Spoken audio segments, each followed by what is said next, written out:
Bienvenidos al segundo teórico de sistemas motores, donde profundizaremos algunos conceptos que vimos en el primer teórico referidos a los reflejos, a los movimientos rítmicos, y vamos a ver el ejemplo puntual de la locomoción, y a ciertas características de los movimientos voluntarios. Y finalmente vamos a hacer una pequeña descripción de algunas enfermedades de la unidad motora. A modo de repaso, en el teórico anterior habíamos definido tres tipos de actos motores. Los actos motores reflejos, que se definían como un movimiento de tipo estereotipado, automáticos, que se desencadenan por estimulación de receptores periféricos, es decir, que dependen de la llegada de un estímulo para ser desencadenados, y el inicio y la finalización de estos actos motores reflejos son de tipo involuntario. Habíamos definido también actos motores de tipo rítmicos, que tanto la iniciación como la terminación del acto motor rítmico era de tipo voluntario. Vamos a definir en este teórico los centros generadores de patrón rítmico, que son una estructura fundamental en la ejecución de para la ejecución de este tipo de movimientos. Pero si bien habíamos dicho que la iniciación y la terminación eran voluntarios, una vez que se iniciaban, el mantenimiento de estos comportamientos rítmicos eh, estaban mediados por actos reflejos.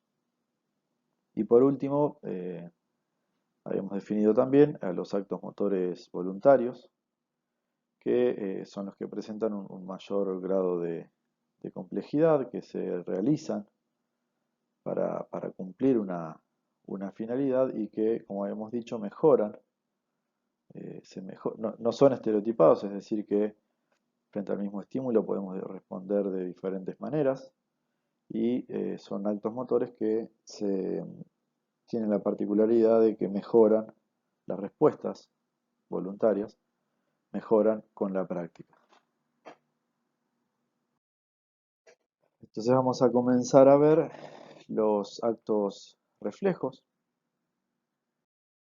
Si bien definimos a estos actos motores reflejos como movimientos estereotipados, es decir, frente a un mismo estímulo siempre vamos a responder de la misma manera, es cierto que presentan cierta adaptabilidad. ¿Qué quiere decir esto? Que los actos reflejos pueden adaptarse a la tarea que, que se está realizando. Esto se pone en evidencia si analizamos lo que sucede cuando una persona está en cuclillas, la cual, a fin de no perder el equilibrio, contrae de manera refleja los músculos del brazo que tiene libre.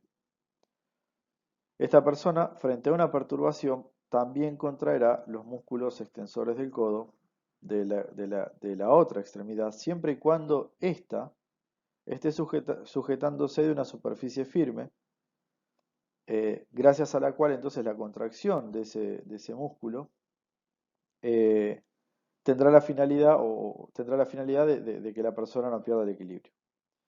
Ahora bien, si analizamos lo que sucede cuando la persona está exactamente en la misma posición, con el brazo nuevamente contraído para no perder el equilibrio, pero en este caso observamos que la persona en el brazo opuesto sostiene una taza. Entonces, frente a una perturbación idéntica a la anterior, observamos que el brazo opuesto no se contrae de manera refleja, sino que en realidad se relaja, ya que reflejamente el objetivo de este brazo en realidad es evitar que el contenido de la taza se vuelque. Por eso decimos entonces que eh, frente al mismo estímulo, el acto reflejo se adapta a la tarea que está realizando. En este caso, el brazo contrario contrae sus músculos, y en este caso, el brazo contrario frente al mismo estímulo con la persona en la misma posición relaja el músculo extensor del codo. Esto es lo que define la característica de adaptabilidad de los actos motores reflejos. Además de adaptarse a las tareas que está realizando, los actos reflejos no están representados por contracciones musculares azarosas, sino que producen patrones coordinados de contracción muscular. Y vamos a ver lo que sucede con el reflejo de extensión-flexión de los miembros, así como con el reflejo miotático, simplemente para recordar lo que implica la flexión del miembro, es decir, doblarlo a partir de la articulación de la rodilla, mientras que la extensión implica el mantener el pie derecho. En esta diapositiva tenemos representada un esquema del reflejo de flexión y extensión, mientras que a la derecha de la diapositiva vamos a ver el reflejo miotático. Entonces, comenzando por el reflejo de flexión y extensión, vamos a ver que el reflejo de flexión, el reflejo de flexión de retirada del miembro de un estímulo, es un reflejo que provoca la contracción coordinada de varios músculos antagonistas entre sí.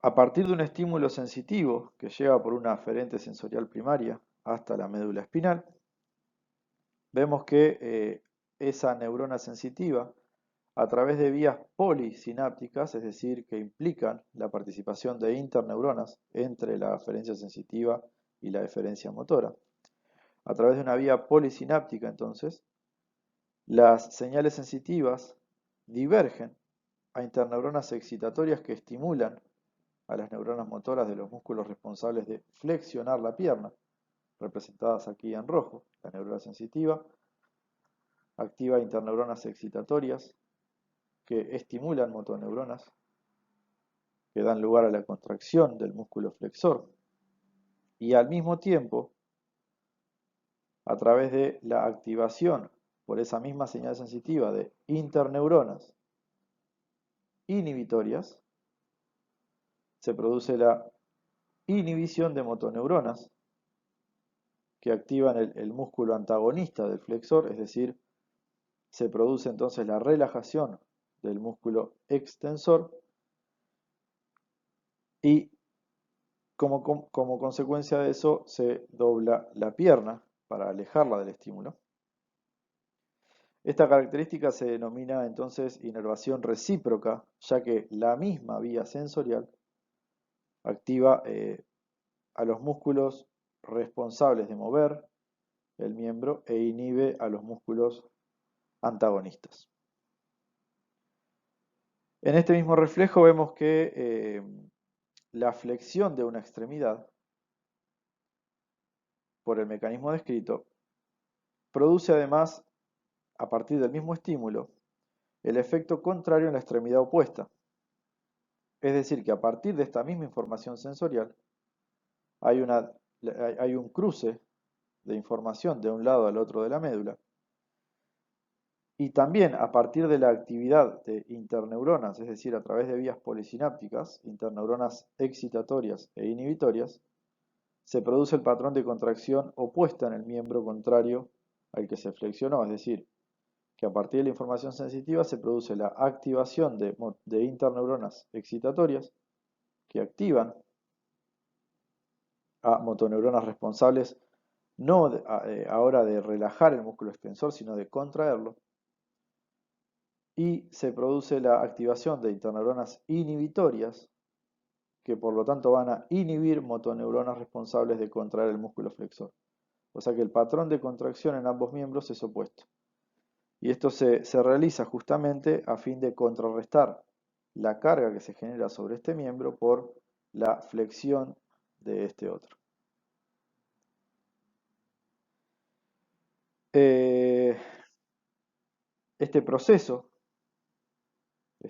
a partir del cual la actividad o el estímulo sensorial genera eh, el patrón de activación contraria en el miembro opuesto al, al- en el miembro opuesto al miembro que fue activado, se denomina, se da por un mecanismo de inervación recíproca cruzada. Respecto al reflejo miotático,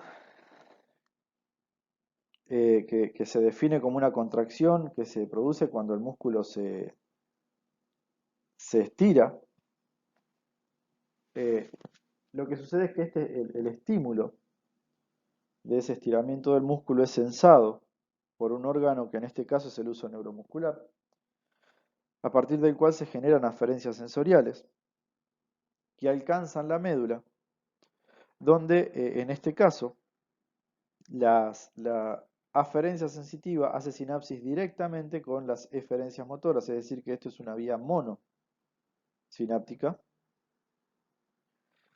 Y lo que se genera entonces es que la información sensorial da lugar a la activación, la información sensorial generada por el estiramiento del músculo da lugar a la activación de motoneuronas que inervan los mismos músculos desde los que llegó el estímulo, generando así la contracción y contrarrestando eh, el estiramiento. Ahora, también a partir de esa misma información sensorial y a partir de una vía polisináptica, nuevamente, en la que participan interneuronas inhibitorias, se produce la relajación de los músculos antagonistas a los que se contrae. Los receptores sensitivos responsables de generar estos patrones de respuesta son los usos neuromusculares y el órgano tendinoso de Golgi. Los usos neuromusculares son receptores sensitivos, mecanoreceptores, que están localizados en el propio músculo, entre las fibras musculares. Poseen, poseen tres estructuras principales, que son un grupo de fibras intrafusales, cuyos centros no son contráctiles, fibras sensoriales aferentes y motoneuronas eferentes. Es importante destacar que estas motoneuronas no participan en la contracción muscular, sino que ajustan la sensibilidad del uso del receptor. Y lo que sucede es que, tal y como vemos en este esquema, donde estamos viendo un cambio en la longitud de la fibra muscular y en paralelo estamos registrando la respuesta de las vías sensoriales que responden a la activación del uso. Lo que vemos es que los estiramientos de los músculos darán lugar entonces a cambios mecánicos de los usos neuromusculares que estimulan, tal como se ve en este esquema, en este registro, estimulan las neuronas sensitivas que envían la señal en forma de una salva de potenciales de acción hasta la médula, donde serán responsables entonces de modular a las motoneuronas que inervan los músculos que rodean al uso neuromuscular. No a estas motoneuronas, sino a aquellas que inervan los músculos que por su estiramiento, por el estiramiento pasivo de las fibras de ese músculo, activaron al uso neuromuscular. Por eso decimos entonces que el uso neuromuscular responde al estiramiento pasivo de los músculos y no a la contracción del mismo. Por su parte, el órgano tendinoso de Golgi está localizado en la unión entre el músculo y los tendones. Está representado o sea, estructuralmente se definen como un único axón cuya terminal se pierde la cubierta de mielina y se ramifica, penetrando en una cápsula compuesta de fibras de colágeno que rodean esas terminaciones axonales como una red, es decir, que quedan como entretejidas las terminaciones nerviosas entre las fibras de colágeno.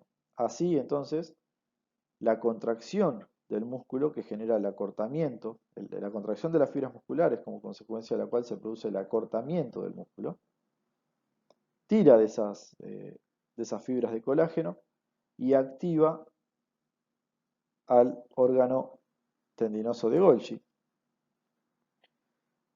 Esto básicamente es por la compresión de las fibras de colágeno. Y por eso decimos que, como se ve en este registro, que los órganos tendinosos de Golgi, si vemos acá un registro de cómo frente a un aumento de tensión, esos órganos tendinosos de Golgi aumentan su patrón de respuesta, las aferentes sensoriales aumentan su patrón de respuesta. Entonces decimos que los órganos tendinosos de Golgi informan acerca de la tensión de generada por los músculos.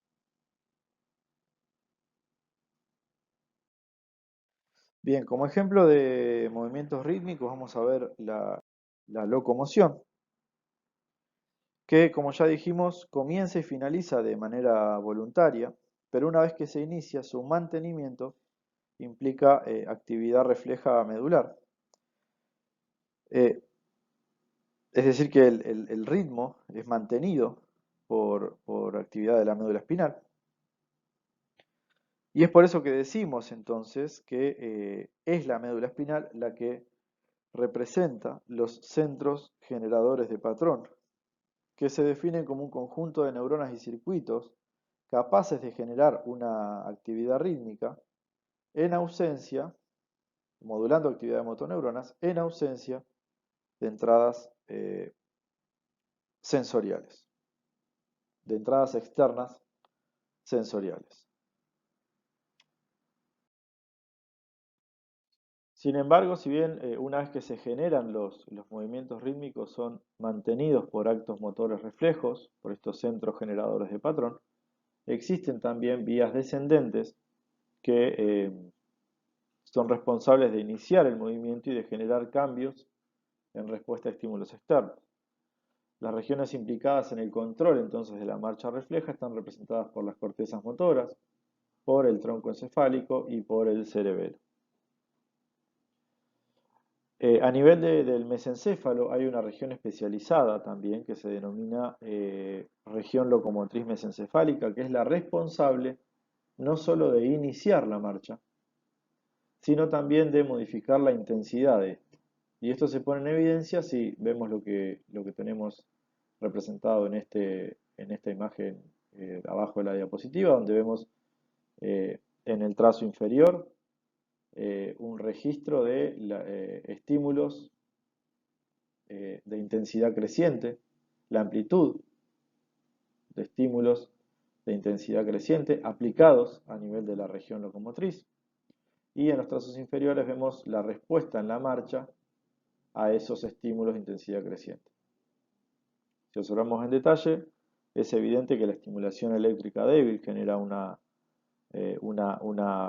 respuesta en la que la marcha es una marcha lenta, y a medida que aumentamos la amplitud de los estímulos en la región locomotriz, la marcha se modifica de lenta a rápida.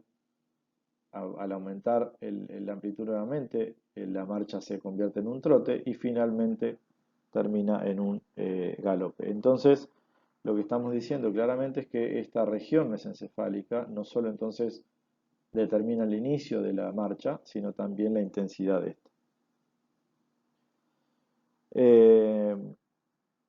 Por su parte, la corteza motora es responsable de ajustar los movimientos de la marcha refleja en respuesta a estímulos visuales, es decir, que recibe aferencias desde la corteza, desde las cortezas visuales y envía respuestas motoras hacia la médula, hacia ese centro generador de patrones, a través de un haz córtico medular, como ya dijimos en un teórico anterior, de manera que modifica la marcha cuando se presenta algún obstáculo. Y por su parte, finalmente el cerebelo, dijimos, recibe información sensitiva proveniente de los miembros posteriores e información referida al estado, es decir, recibe información desde los miembros y además recibe información referida al estado de ese centro generador de patrones.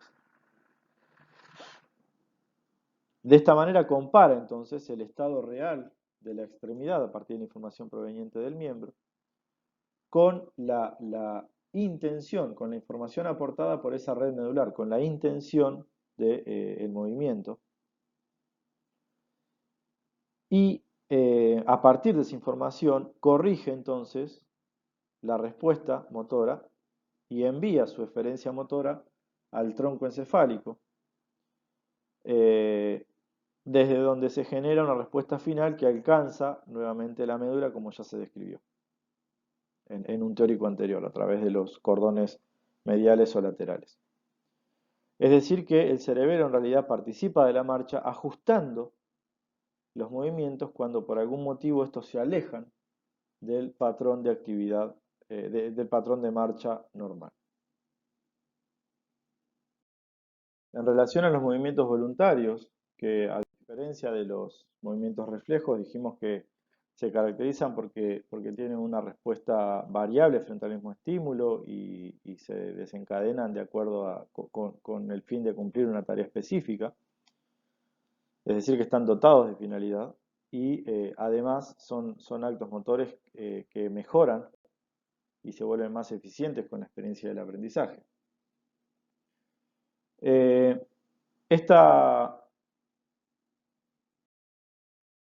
Esta capacidad entonces de mejorar con la práctica se debe a que con ella aprendemos a predecir y a hacer correcciones de los movimientos frente a obstáculos que puedan presentarse.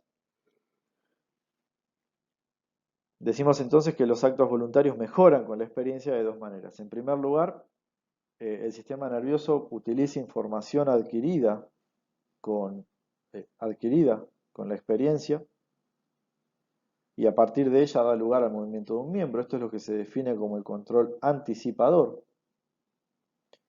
Y en segundo lugar, el sistema nervioso emplea información sensorial generada por la llegada de un estímulo y en función de esa información sensorial actúa sobre la propia extremidad para corregir el movimiento y este mecanismo se denomina control por retracción. Para entender cómo actúan estos mecanismos de control, podemos entender lo que sucede cuando agarramos una pelota. Agarrar esa pelota representa una respuesta anticipadora desencadenada por estímulos visuales, utilizando la información solo de la posición inicial de la pelota. Según nuestra experiencia podemos predecir la trayectoria final de la pelota y en función de eso entonces anticipamos la posición del miembro.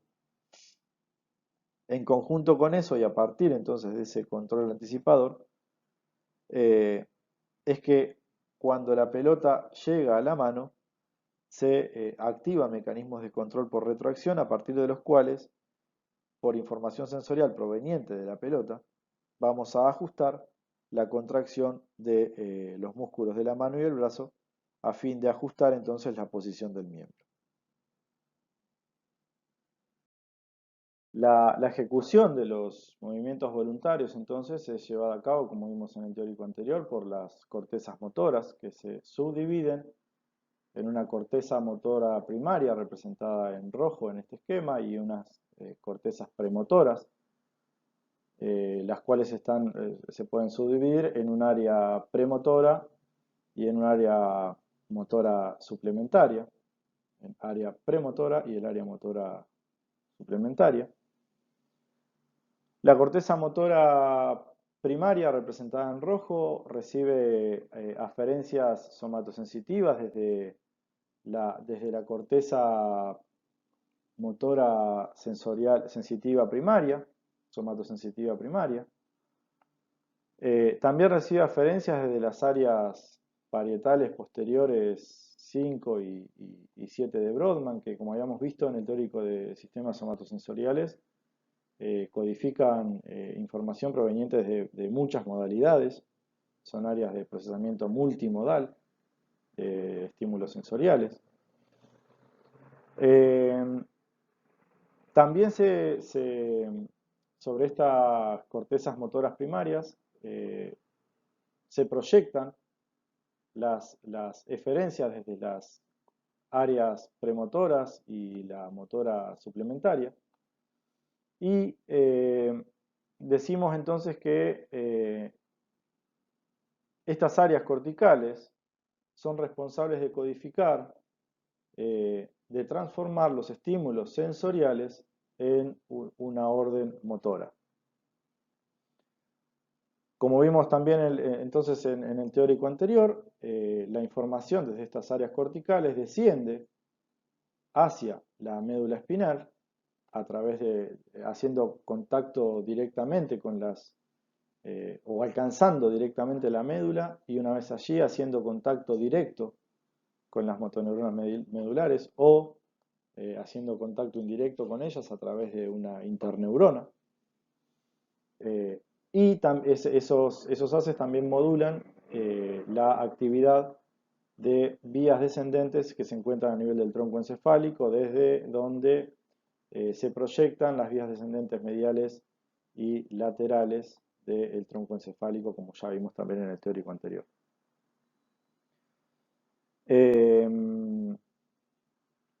Vamos a ver también que estas áreas premotoras, que como ya vimos proyectan al área motora, a la corteza motora primaria, también reciben aferencias desde las áreas 5 y 7 de procesamiento multimodal de información somatosensitiva.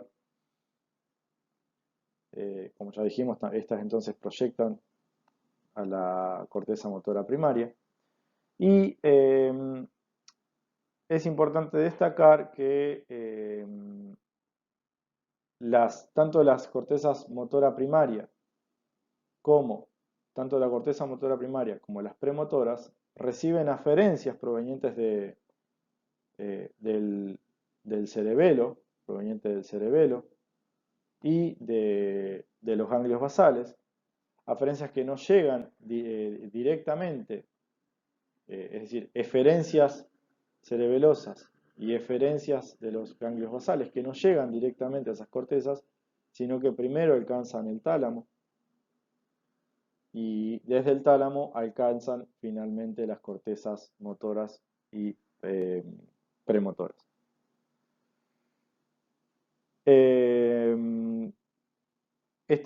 Todas estas conexiones entonces ejecutan actos motores voluntarios que dan lugar al movimiento de articulaciones individuales, así como la ejecución de movimientos más complejos que permiten, por ejemplo, el alcance de un objeto o dan lugar a modificar, como ya vimos, actos rítmicos tales como la marcha. Y ya entonces para finalizar, vamos a ver enfermedades de la unidad motora. A modo de repaso, recordemos que definimos la unidad motora como la motoneurona y en conjunto con todas las fibras musculares que inerva. Y a partir de esto entonces podemos diferenciar o clasificar a estas enfermedades de la unidad motora como aquellas en las que se ven afectadas solo la fibra muscular, a la que definimos como enfermedades de tipo miopáticas, o enfermedades donde se ve afectada la neurona motora, y en ese caso hablamos de enfermedades neurogénicas o neurógenas. Y dentro de las neurogénicas, además, podemos tener enfermedades donde solo se produce o se ve afectado el soma de la neurona, y en ese caso hablamos de enfermedad neurogénica de la neurona motora, y enfermedades que afectan el axón neuronal, definidas como neuropatías periféricas. Las enfermedades de la neurona motora se caracterizan por generar fasciculaciones que se definen como movimientos involuntarios, que son visibles y son visibles bajo la piel y se asocian a la activación de una unidad motora completa. También se caracterizan por generar fibrilaciones que son invisibles bajo la piel y en realidad se producen no por la activación de la unidad motora, sino por la activación solo de la fibra muscular aislada. Y se cree que esa activación de la fibra muscular y no de la unidad motora se debe a la inserción de canales de calcio y de sodio en la fibra muscular, lo que facilita su activación. Dentro de estas enfermedades neurogénicas de la neurona motora, encontramos a la esclerosis lateral amiotrófica, que es una enfermedad neurodegenerativa progresiva que se caracteriza por la muerte de motoneuronas de la médula, del tronco y de la corteza motora. Algunas de esas motoneuronas permanecen sin daño, tal como sucede con motoneuronas que inervan los ojos y los esfínteres vesicales. Bueno, al afectar motoneuronas no se ven afectadas las vías sensitivas. Eh, algunos de los síntomas más comunes son la debilidad muscular. Los síntomas comienzan con debilidad muscular, principalmente a nivel de los miembros. A continuación se produce una atrofia muscular y como consecuencia de estos dos fenómenos, el paciente comienza a experimentar dificultad para realizar movimientos finos. Y esa debilidad muscular finalmente afecta a los músculos respiratorios, ocasionando la muerte. En el caso de neuropatías periféricas, como se afectan los nervios, ya por los que discurren tanto axones sensitivos como motores, tanto las funciones motoras como las sensitivas se ven afectadas. Este tipo de neuropatía se caracteriza por generar un síntoma denominado parestesia, que se define como una sensación de hormigueo o pinchazo en la extremidad de los miembros, principalmente en ausencia de estímulos externos. Entre los síntomas más comunes están los de pérdida de sensibilidad al calor y al dolor. Esto último en general da lugar a que el paciente experimente lesiones. La primera manifestación, además de una de las primeras manifestaciones de este tipo de neuropatías, además de la pérdida de sensibilidad, también es la de presentar debilidad muscular, pero sin atrofia muscular ni fasciculaciones. Podemos clasificar las neuropatías periféricas como agudas, como neuropatías agudas o crónicas, y la más común de las agudas es la que se conoce como el síndrome de Guillain-Barré, en la que en general se afectan los nervios craneales, responsables de movimientos de músculos de la cabeza y del cuello. Se genera parálisis ocular, facial, bucofaringia, entonces, como consecuencia de esto. Y el trastorno de esta neuropatía aguda puede ir desde leve hasta finalmente llegar a producir la muerte. Y este tipo de patologías agudas, de neuropatías agudas, se atribuye a que se produce un ataque autoinmune de los nervios por parte de anticuerpos circulantes y se produce la degradación de las vainas de mielina que cubren los axones periféricos.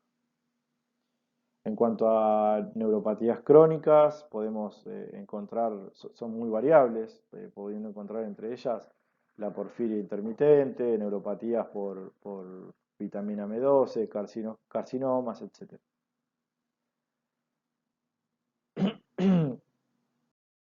Y por último tenemos las miopatías, es decir, aquellas enfermedades de la unidad motoras donde se ve afectada solo la fibra muscular.